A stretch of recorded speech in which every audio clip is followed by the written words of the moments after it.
I gotta find these lyrics real quick. There it is. I'm not sure whether or not I love the song more or if I love the video more, but we're gonna get into it. This is the All Anal podcast with your host Sebastian Starr. Hello and welcome to another episode of the All Anal podcast. I'm your host Sebastian Starr, and you already know, talking about the new single by Post Malone featuring TheWeeknd, one right now. I feel like it's starting to become just a cliche joke that I have to talk about music that this nigga releases every single time he releases new music. But to be fair, this is technically a Post Malone single and not a TheWeeknd single, but I digress. He's still in the song.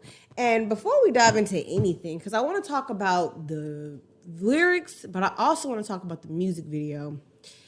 I have to say, man, the team kind of called it, way back toward the beginning of this podcast when I was just, having conversations with myself and a handful of other people at a time, and one of my favorite episodes, Future versus TheWeeknd, my brother's friend Cameron kind of pitched that Post Malone was the white Future, quote unquote, and he was half expecting them to do a song together. And sure enough, a couple years later, here we have it. It exists now. It's here. So kudos to him for making that shout out, which I'm pretty sure he had no idea then what he was talking about. And he probably doesn't even remember doing that. But that's one of my favorite episodes, and I listen to it constantly because I just think the conversation was perfect.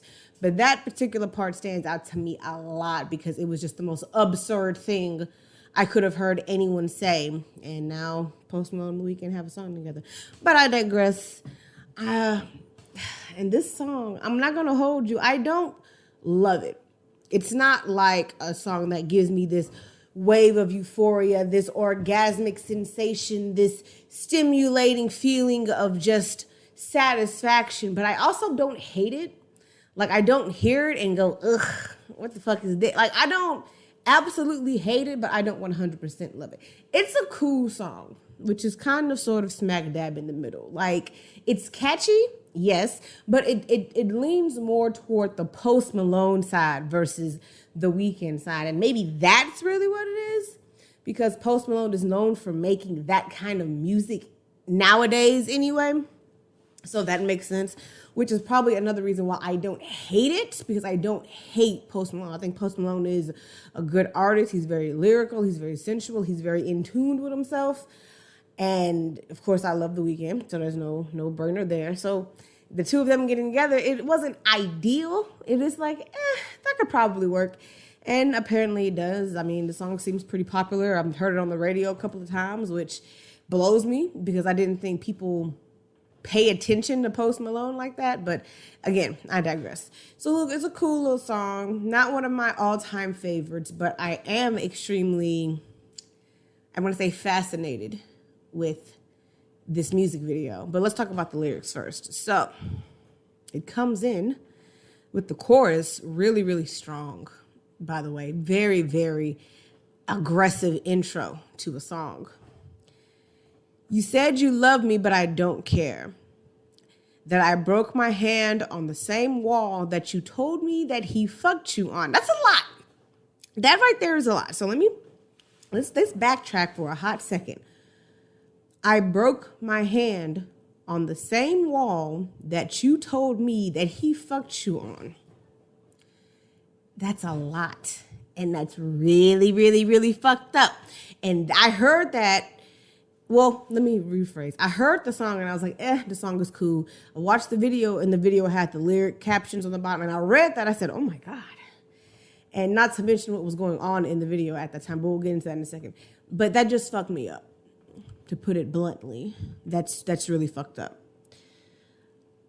You think it's so easy fucking with my feelings. I got one coming over and one right now. So basically that's implying you think that this is just a little game that we can go back and forth and play with each other constantly.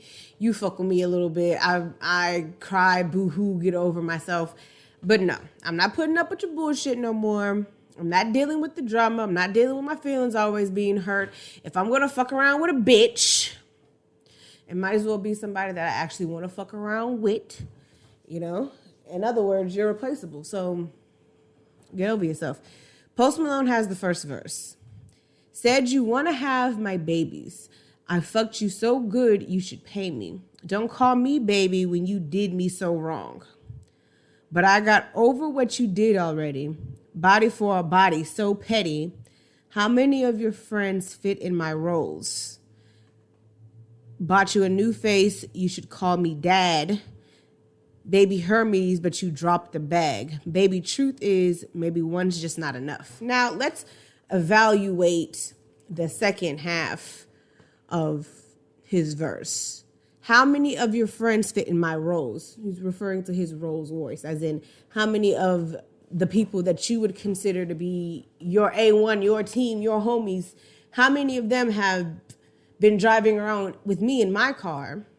Like they don't even know you exist because you ain't shit. I know that. You know that. They probably know that. And I'd rather fuck with them anyway type shit, you know? So body for a body. And I kind of liked... And I'm going to snip it into the music video for a hot second.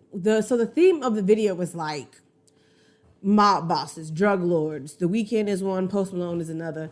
TheWeeknd kind of infiltrates Post Malone's house. There's a mass murder, mass shootout. Spoiler alert, everybody dies at the end. So when he says body for a body, so petty, they're in the midst of like shooting each other. Like Post Malone goes, his artillery grabs a gun, cock it back, like he's about to go blow TheWeeknd's head off. TheWeeknd had already killed the first little round of Post Malone's guards and bodyguards. So, you know, they dropping left and right at this point. But anyway, let's get back to these lyrics. Bought you a new face, you should call me dad. Baby Hermes, but you dropped the bag. Truth is, maybe one's just not enough. So I've invested all of this money into you. I've given you what you wanted. I've, put you on a pedestal. I've treated you like a queen. Your wish is my command type shit. And you just stumbled over for somebody else. Why? Because I'm not attractive enough for you. I'm not good enough. What I've been doing for you isn't fair treatment. You're like, whatever your excuse is, it's not a good excuse. So rather than deal with you for the price of my entire comfort in existence, I'm just going to go fuck with somebody else. Maybe even more than one somebody else. Maybe I need more. Maybe I'm not good enough.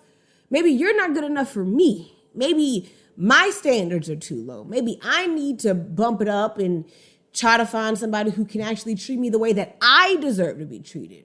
Maybe I need to take some time and deal with me before I go off and deal with somebody like you who obviously doesn't know a good person when they got it. So that's Post Malone. The chorus repeats again, and then TheWeeknd comes in. Now, here's my thing. TheWeeknd's verse it felt very personal to me. Like, I felt like he's not just writing song lyrics, but he's replaying a conversation in his head from a previous relationship. And I'm not pointing no fingers. I'm not saying who is responsible for nothing. I'm not into, when he wrote this song, he was thinking about so and so. Some stuff is very obvious. Some stuff is very blunt. This is a very blunt thing, but it felt like a very personal thing. It felt like he was looking at someone and saying this to them, like speaking words, not just singing, not just trying to harmonize and put it in a song, but like he said these words before. And maybe that's just the way it came off because he's not putting so much in it vocally. He's not like the range isn't all over the place and he's not trying too hard. It sounds like he's just having a conversation. And that's interesting because this nigga is so good. He's known for like staying to himself. He doesn't put any of his personal business out there. It wasn't until he started like really blowing up and, falling into the crowds of, people who were already in the spotlight for the majority of their career that people started knowing more about him in his personal life. And then that's when the interview started. That's when the paparazzi, came in abundance and they was following him everywhere. That's when all of that kind of started peaking up. But this just doesn't feel like a song to me. It feels like he's talking to someone. So let's just see what he says. He says, You're a stain on my legacy. We can't be friends, can't be family. You probably fucked all my enemies. I can't let you be next to me. You belong to the world now, so just leave me alone now. We're not in touch no more. So that sounds like, and when he's singing it sounds fine, but like that sounds like he's talking. I want the conspiracy theories. I'm not a conspiracy theorist, but I want to know who he was talking to. I want to know who he was focusing that to, because it's very direct. There isn't an in general, oh girl, you know you broke my heart and did me dirty and you played me, blah, blah, blah, blah.